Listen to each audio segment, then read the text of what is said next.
Buddy, and welcome back to the channel for yet another video. Today we're doing a very quick and easy video. We are doing a replacement on the rear deck speakers in this thing. You can see they're the stock ones. I already took the grills off, and the grills are very simple to take off.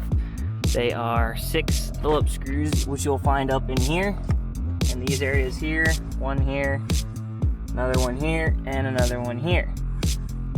So you take those out, and then you can get the speakers on top.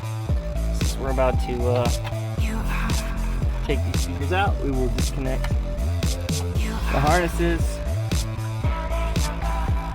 And there's the one part you need to install your 6x9s in here. You need this adapter, 727800.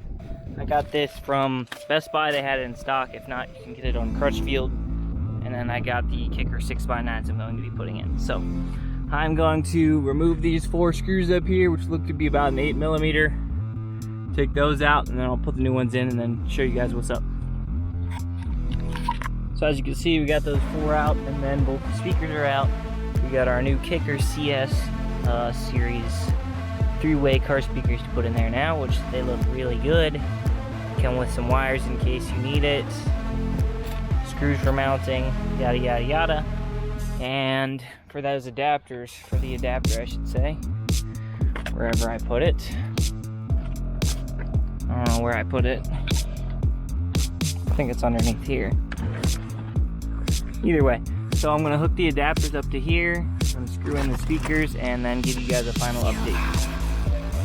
As you can see, we got them installed factory location. You can only get 2 of them lined up. So I just chose the front 2. These things don't move. So unless you have a really big amount of bass, I wouldn't worry about it.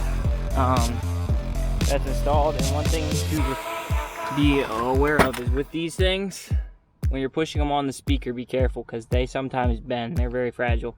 And you cannot mistake how to mount it because one of them is thin and one of them is thick. Matches right up on the speaker over there. And then you're done. And then you can put your factory grills back right on over it. And that installation is complete.